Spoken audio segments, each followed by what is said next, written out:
England might be best known for its posh culture and rich history on the global stage, but its contributions to natural sciences cannot be understated. Lyme Regis, a vibrant coastal town west of London, is the birthplace of trailblazing paleontologist Mary Anning. Her discoveries of Jurassic fossils along the coast sparked greater public interest in geology and paleontology. The movie adaptation of her life, Ammonite, was filmed on site in Lyme Regis. Fossil and film tourism has affected the everyday life and culture of this beautiful seaside town. When they decided to do a film, I was asked to leave the shop as it was in the film, and so the bars that you can see on the windows are stuck on with silicone because it's tried to identify the same picture that Mary Anning had on her old shop. Completely gutted the shop. You can see pictures up there on the wall. Every single thing was taken out, all the electrics. Nothing was to be left that was modern. So they literally pulled the wires from the ceiling, chopped the wires off. So when they came to rewire, there was nothing spare to reconnect it. Yeah, I was forced to take a cruise. They said they wanted it for 2 months, overran by a month because of all the fittings missing. They didn't like the white wall opposite. They said it doesn't look 300 years old, so we want to throw mud at it and a hose pipe to make it look dirty. The chap said, "Don't be stupid, you know, have just painted that ready for the winter." I said, "Well, we'll compensate you." No. What do you mean compensate? Oh, we didn't get in 8,000. So they paid him to throw mud up the wall.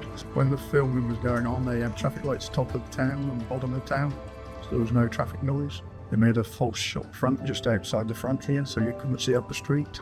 Took the crane away from outside.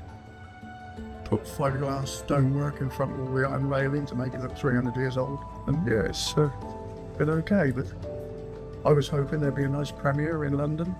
Unfortunately, COVID hit. Everybody was the other side of the street, trying to get photos of Kate coming in and out.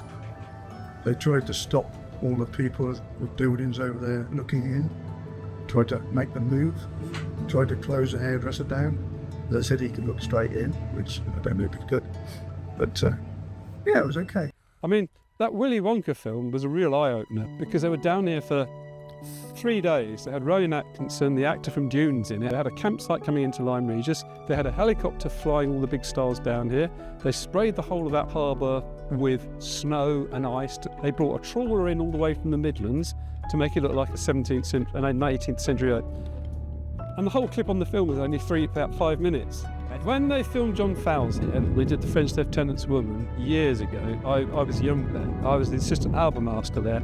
And for that filming, they were here for about 6 months. That was a long filming. And it did make it, you know, you can't pay for publicity like that. That brought loads of people in.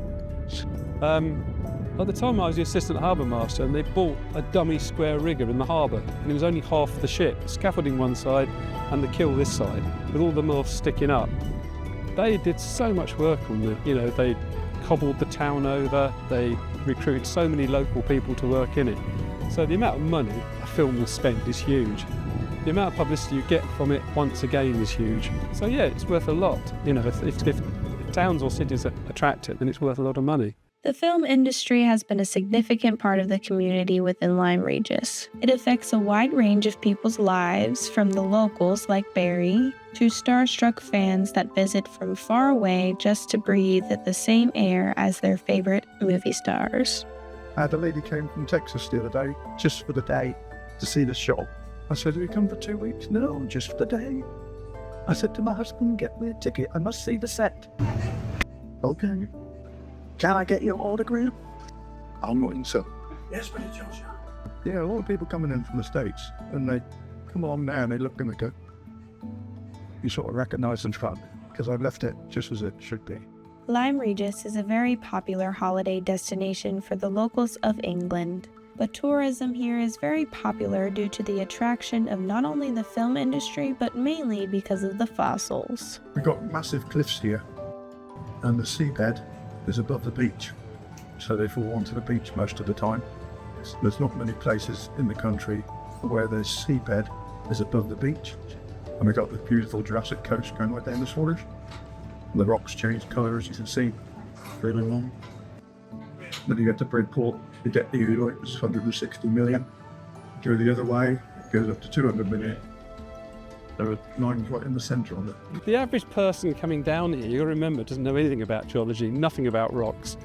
So you are just showing them where to look. You'll give them a guide of where to go and see this stuff.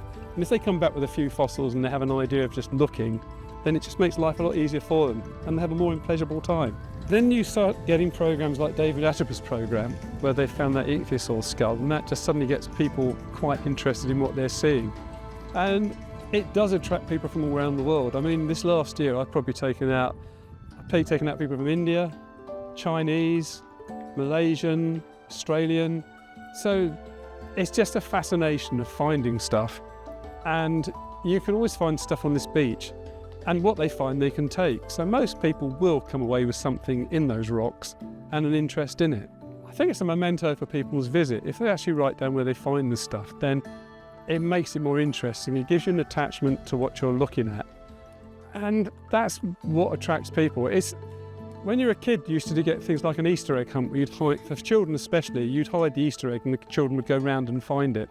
When you get a bunch of little kids on the beach and you show them some fossils and they find their own, instantly they're hooked. You know, so yeah, it does it. It pulls people in. The interest in fossils took off in the 19th century, basically, when literally people were trying to work out how the Earth works, what it is, and you needed supporting evidence. And the only way you're going to get evidence is in the fossil record. And that stirred people's interests. And in the 18th century, Lyme became a fashionable seaside resort. People would come from Bath and they'd throw themselves in the freezing cold water to cure themselves of the ills of a city, which is usually the bubonic plague, typhoid or cholera. And then they'd look for something else to do. And people like the Anning family were selling marine curios to those visitors. So that's kicked off probably the first industry. You know, anywhere in the world you're going to find natural resources or something that attracts people to an area. It gives a town its unique characteristics. It's saying, you know, Lyme Regis, Jurassic Coast, fossils. If you went to the Namibian desert, you'd be going to be saying, yeah, you're going to get sand dunes, huge sand dunes. If you go to the States, you get certain places that shine on sort of what people are looking for. You know, Colorado, you've got like the giant redwoods and things like that. It's a signature. It makes your area different to all the other areas and not bland. I just started doing research, and then people said, where can we see fossils? And one thing led to another. So I've got 4 other people who take people out fossil hunting for me occasionally. And then you've got the museum does fossil walks. So there's about 8 or 9 various fossil hunting groups around here.